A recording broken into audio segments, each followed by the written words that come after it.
Yahushai wait, come to take the throne. To conquer world powers, bring Jacob home. I'm quarterbacking like Jake DeLone, like Mount Rushmore. I gotta face a stone. All right, first and foremost, we give all praises, all honor, and all glory unto the Most High God, Yahweh. We do so in the name of His only begotten Son, who the world calls Christ, Yahushai. It's your brother, Chief Priest, Al-Azhar Banlo, aka the Gorilla Hebrew. There was, it's conversation in these civil wars about the implementation, establishment of a government, and that brings to mind, of course, Masharah, Yasharahla as an organization, which we're a part of. We represent as a, Masharah simply means government, and then Yasharahla, of course, means Israel, the government of Israel, of course, putting the Most High and Yahushai first, but it's trying to unify and align ourselves in a governmental structure that is ready for salvation from the Most High by the Messiah, right? So I want to read about this article here on Wikipedia about governments in exile, right? A government in exile. So watch. A government in exile is a political group which claims to be a country or semi-sovereign state's legitimate government, right? Essentially what we're doing. So the crazy thing is people have a problem with what we're doing with that, but this is a thing that happens. And we're going to read about all the places that present to this day are doing the same thing that we're doing, establishing a government and claiming to be the legitimate government of a place and of a people, but is unable to exercise legal power and instead resides in another state or foreign country. So we are representing that legitimate government under Hamashiach Yahushai, but we're presently unable until he comes and enables us and conquers the earth, unable to exercise legal power. And we now reside in a diaspora as being scattered throughout the world. A lot of us here in Babylon, but we're all over the place, right? Governments in exile usually plan to one day return to their native country and regain formal power. When is that day? When Yahushua comes and does it. He liberates us. He frees the captives. Even the term, give me the term exiles in the scriptures, because that term exile is verbatim used all throughout the Bible.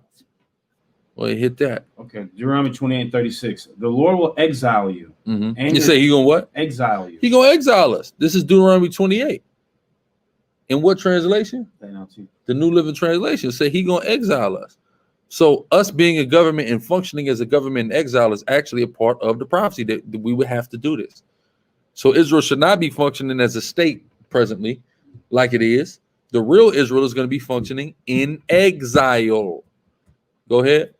It says, the Lord will exile you and your king to a nation unknown to you and your ancestors. They're in exile. We didn't know about this. The northern kingdom came over here first. In what? In exile. They were exiled here, right? The Most High said he hid his face from them.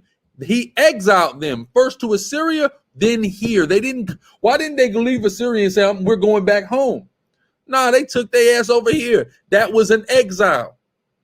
Then the three tribes, the kingdom of Judah, the southern kingdom, we came later, right? Go ahead. It says, there in exile, you will worship gods of wood and stone. See that? And is that not what we're doing? Is that not exactly what we do in exile?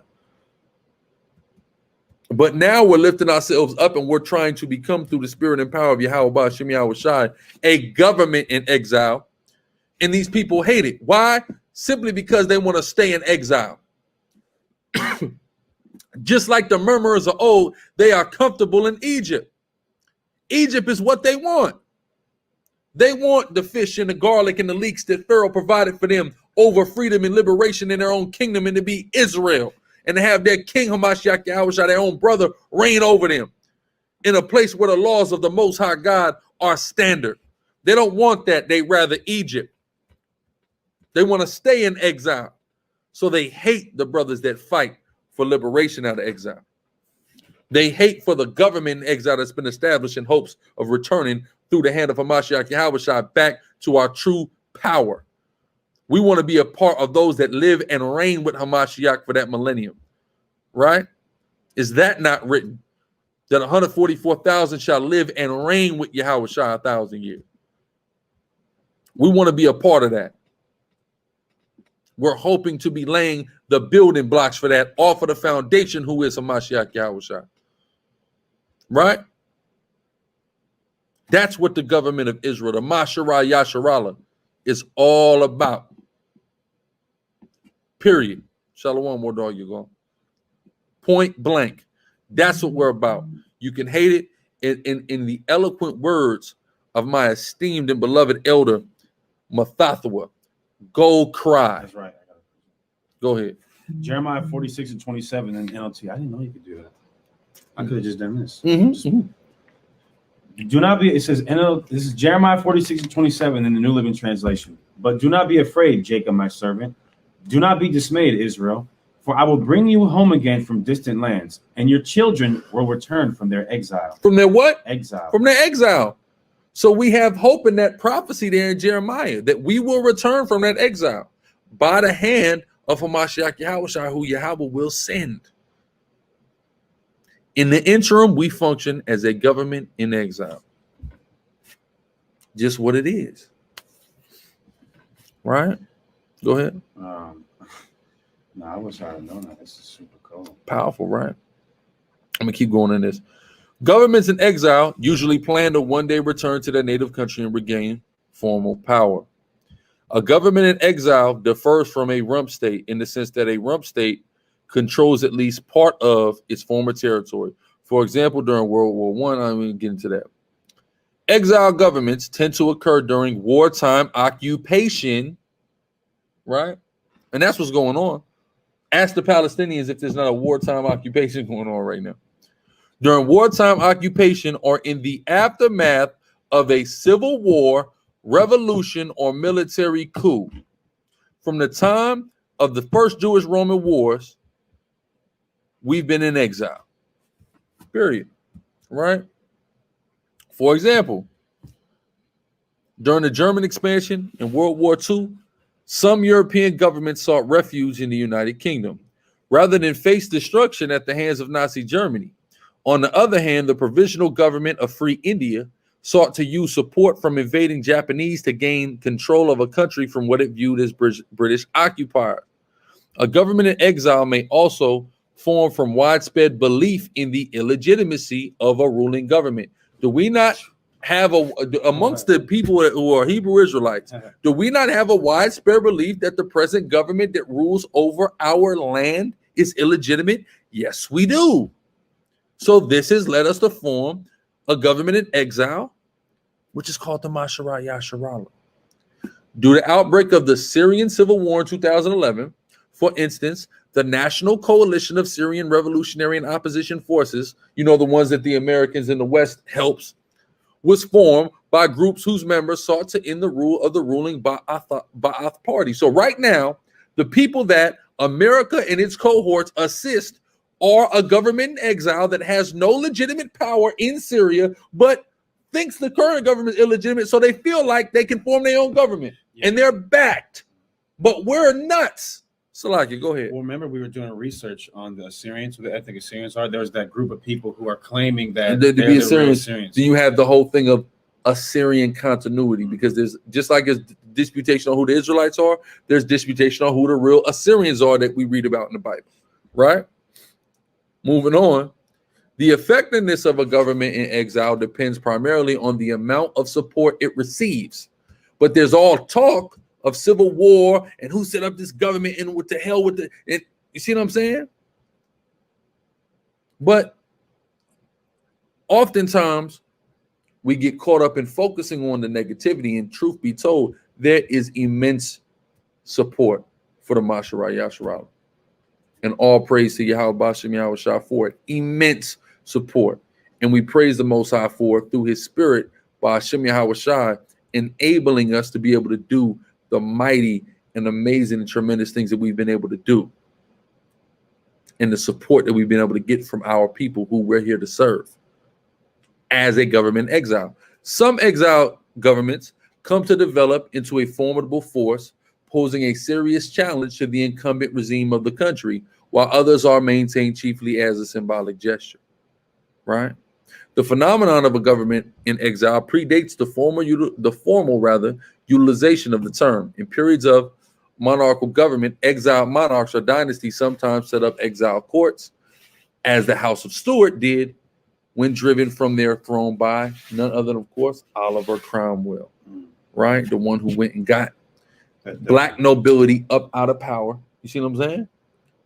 And then the Stuarts still had that thing set up, right? And that's now here's the thing, you know, situations happen. Brothers say there's going to be a council. No, the hell with that council. Call the white man. But this is what an exiled government, what we do is this. We call council, we do what we can within the power that we have. But instead, no, you rather a murderer. You rather the white man. I get it. You know? Well, let's say give us Barabbas. It's these same guys. Same guys kill Zacharias. Same guys. The House of Bourbon would be another example because it continued to be recognized by other countries at the time as the legitimate government of France. After it was overthrown by the populace during the French Revolution, this continued to last through the rule of Napoleon Bonaparte and the Napoleonic Wars from 1803 to 1804. Interesting. First time he got his ass whooped, which led to his ultimate ass whooping in 1815. With the spread of the constitutional monarchical governments, which were exiled, started to include a prime minister, such as Dutch government during World War II, headed by whatever the hell is this devil's name is. So watch this, though. I want to go in here. Current governments in exile. There's a lengthy list of governments that function in exile, just like how Masharah Yasharahla is. Governments in exile may have little or no recognition from other states, and we're not looking for the recognition of the other states. If we go to DC and hold a camp and say it's the government of Israel, we're not doing this in hopes. We didn't do that in hopes that Donald Trump was going to come out of the White House and acknowledge us. Brothers go in front of the UN, it's not in hopes that the UN leaders are going to come out and acknowledge us. We're just letting them know we're here. And we are government, we are organized, and the Most High is working, and he's going to bring this power structure down, right? Some exile governments have some characteristics in common with Rump states, such as disputed or partially in exile cases are noted in tables below. So watch this. So we have the Rada of the Belarusian Democratic Republic. They've been in exile since 1920. The Republic of Belarus is currently in control of their territory, either entirely or partially. So since 1920, for 100 years, there's an entire government called the Rada of the Belarusian Democratic Republic that exists, right? What does Belarusian mean? White Russian, right? The Sublime State of Persia since 1925. The Islamic Republic of Iran took them out. Not only the Sublime State of Persia, the Imperial State of Iran since 1979 has been taken out of power by the Islamic Republic of Iran, right? The Royal Lao government in exile since 1975 was replaced by Laos People's Democratic Republic. Just as Laos, right? Laos people. Democratic Republic. Yes. Yeah. See that? But they function in exile. See, no, exactly. So now what happens is this. Yeah. When they are functioning in exile, they got to function somewhere. So where are they? Where you want to share the screen? Oh, Salakia. Yeah. The water. So I can show y'all. So where do they go when they are in exile? Toronto. Dallas. Potomac, Maryland. Gresham, Oregon. They function somewhere. Right? And the Masharah Yasharahla is right here. You see the flag. Y'all see the banner. Hold on. Y'all see the tablecloth, as well as in Brooklyn, New York, in Raleigh, North Carolina, etc. All praise to Yahweh Bashem Yahweh Shai. Right? The Quetta Shura, which is currently ran since 2001, they were ousted and now ran by the Islamic Republic of Afghanistan. They're now based in Pakistan. These guys, right?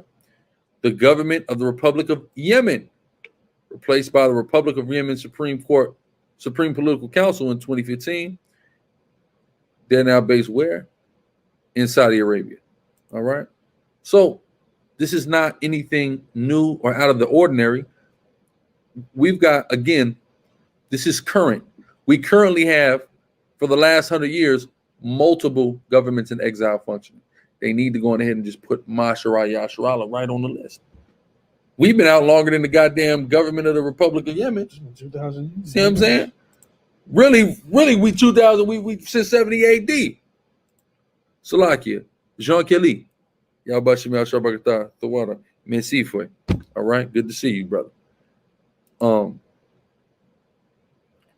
Disposed governments of former states, right? These governments in exile were created by disposed governments or rulers who continue to claim legitimate authority of the state they once controlled, but whose state no longer exists, right? Because of course, you know, certain things happen, like states just went out. Okay, this is only one. Republic of South Maluku, claimed by Republic of Indonesia as the Maluku province, right? Okay. Current governments regarded by some as governments in exile. The government of the Republic of China, which is the one that's based in Taipei.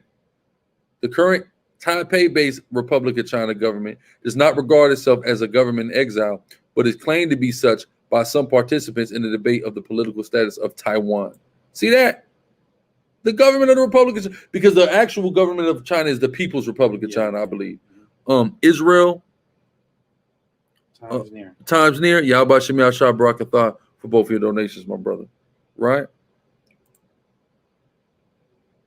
Disposed governments of subnational territories. This stuff gets tricky. These governments in exile claim legitimacy of autonomous territories of another state and have been created by disposed governments or rulers who do not claim independence as a separate state. So here we have the government of the Autonomous Republic of Abkhazia. Now, this is a damn country I never heard of. What is Abkhazia? Look at that damn. Look at this white hand. Right, that's demonic. What the hell is it? This is. I'm a whiz with geography. I've never heard of such a place. Abkhazia. Where are they at on the map? This is a government. Where are they at though? Constitution, president, Salakia, y'all. Just give me 1 second. I got to see what the hell this place is. This is near Georgia, I think. What's up there? Some white place. Usually they have a map. Can I get just with Georgia? Oh, these niggas ain't even a real country. These niggas is probably a part of Georgia. Let's put these niggas on the map. I just need to find out. Oh, it is? See, yeah, this is a rump state.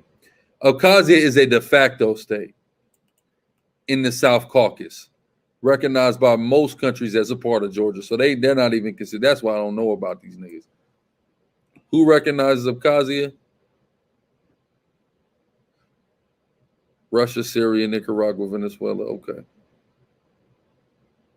Anyway, Salakia. Back to the point. Governments in exile.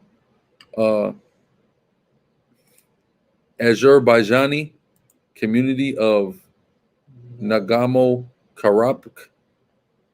This is crazy. These are all de facto states. So these are like little parts that don't consider them running the whole country, but the little part that they're claiming, they saying that they the real government of that, right? The Provisional Administrative Entity of South Ossetia. There's a lot of problems up there in the Caucasus in Georgia. Them crackers, man, they going down. All praise to the Most High. The Autonomous Republic of Crimea, I remember that when they tried to leave off Crimea. Russia took Crimea, but then there's the Crimeans that are like, they took it back from Ukraine, but then there's the ones that resist Russian government, right? The city of Sevastopol, special city, federal city. So, I mean, you know, and then you have stuff in the past, other governments in exile that have ceased to exist. It's Catalina government, you know. So it's all type of stuff going on, right? But essentially, that's how we're operating as that government in exile until, of course, Hamashiach Yahweh Shai, who the government is on his shoulders. Give me that, Isaiah 9.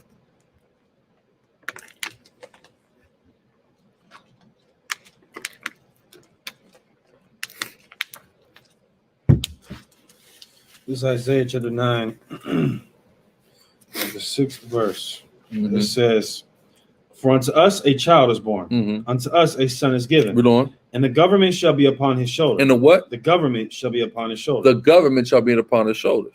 So there's a government that's going to exist, and Yahweh Shai is going to pick that government up and put it on his shoulders, right? That government at 144,000 shall be picked up and put on his shoulders. We're just trying to build that so he have something when he returns to take and put on his shoulders. And people have a problem. Give me that in Revelations about shall live and reign. Revelation chapter 20,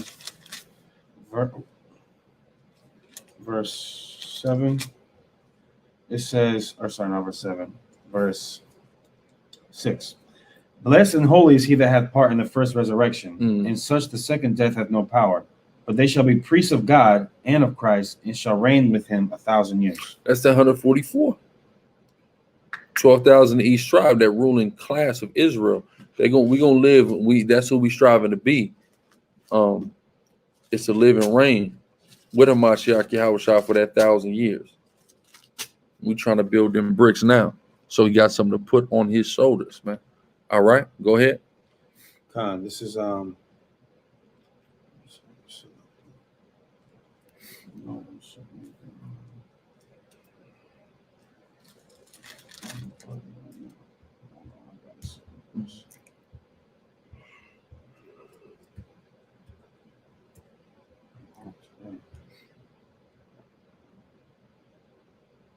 okay, Jeremiah 30 and 21.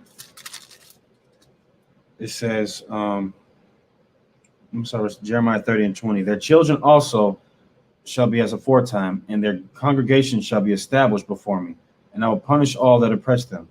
And their nobles shall be of themselves, and their governor shall proceed out of the midst of them." See that? Our government is going to be our own people. And the only reason that's written is because we was going to have to endure a time where we were governed by not our own people.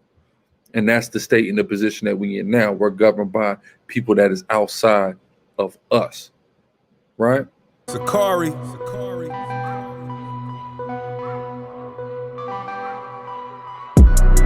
We are the children of the one Yahweh. The chosen. Ye are the chosen of the one Yahweh. And he has given his laws to us. Now everything belongs to us. Shalom, what's going on? It's your brother, Chief Priest Alazar, aka the Gorilla Hebrew, and I'm just letting y'all know I just dropped my official clothing line, Urban Gorilla. Go to urbangorilla.com right now to check us out, man, and pick something up. There's URBNGRLA.com. We got all kind of items for men, women, children, even infants, as well as fragrance oil, smell goods. You can also check out Hebrew Israelite Clothing Co., another SICARRI business, on Instagram and Facebook. And as always, you can hit up deaconsicari.com to get your plug on the scarves, the music, and the children's Bibles. Thanks for your time. All praise to the Most High. Kwam Yasharahla. Shalom.